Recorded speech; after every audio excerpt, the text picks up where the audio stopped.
De La Rosa, you are city commissioner for the city of Weslaco, Texas. Did you fire Mrs. Antonelli? No, sir, I did not. Well, why is it that today then is her last day of pay from the city? She's presently on administrative leave. And can you share with our audience why she's on administrative leave? I believe on August the 2nd she resigned. She submitted a resignation and was given until September 30th to terminate her employment. Why? That's a question that the best would be answered by Pam. By Pam? Here comes. Ramon Vela, you are attorney for the city of Weslaco, Boy, Texas. look at me. Mr. Vela, sir, attorney at law, a public citizen. I mean no disrespect when I say you're not going to get rich as the city attorney for Weslaco, Texas, so we ascribe to you good motives. You're an honorable citizen. Can you kindly share with our audience why it is that today is the last payday for Ms. Antonelli? Well, the facts as they exist, Mr. Donahue, are that she resigned, submitted a written letter of resignation to the library board after having met with her superior.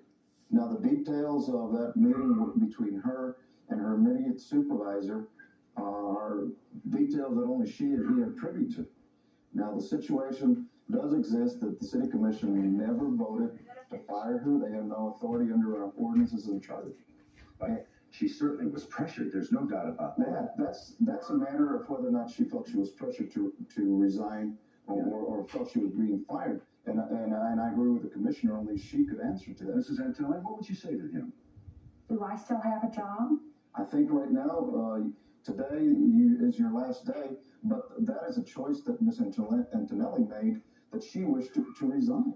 And the pay. Is that technically correct, Ben? Technically, I resigned.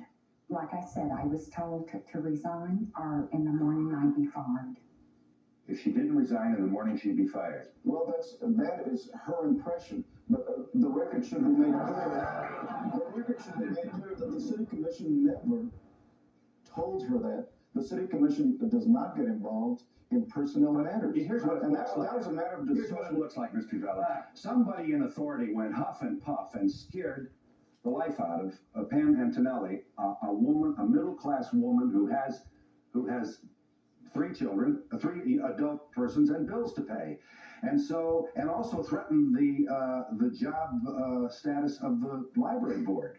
And so the pressure was enormous for her to save her library board. She had no choice in her own heart of hearts, and so she resigned, and that enables you to step forward and say, hey, we didn't do this. That's not correct, sir.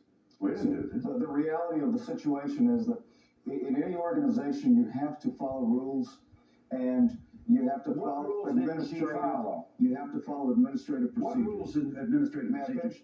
And if you don't follow that, then you are subject to whatever disciplinary matters are available. Page 1 of the employment manual. Correct. Well, what rules didn't she follow? Because we are dealing with personnel matters, and the discussions were between her and her immediate supervisor, I am not going to get into the details. You will very well know. Jay Jacobson is Executive Director of the ACLU of Texas. Well, now, what might you want to say briefly here?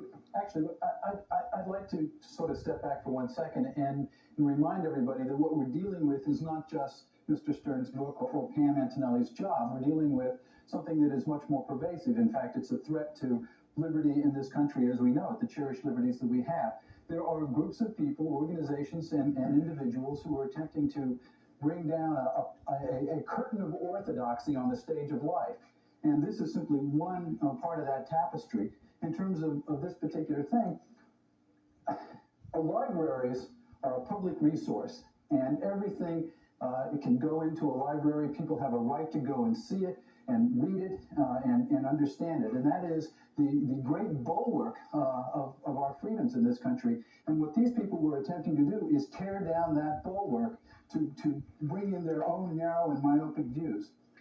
Phil, may I be That polite? speech is becoming more and more wooden. Phil, Go ahead, Howard. Go get him, Howard. Can I ask you guys something? Why isn't you allow books in the Wesco Public Library on clitoral removal? Why is that? Isn't that an offensive topic to you guys? You speak of Alice Walker's book, which details genital mutilation of some African females. Why is that book approved and this one not? Why is this book singled out? And what does this woman have to do with writing the book? Let her respond to that, sir. Why don't you ask that person, because she is the one who selected it. Yeah, and what is wrong with the selection of books? Why would she be fired for selecting that book and opening it up to people's ideas and thoughts? Aren't you afraid of that? Aren't you afraid of someone like you deciding who shall read? You know, I got to tell you something, Phil. When I wrote this book, I sat in my basement. I wrote it for entertainment purposes. That's what I wanted. I also wanted to make a few bucks.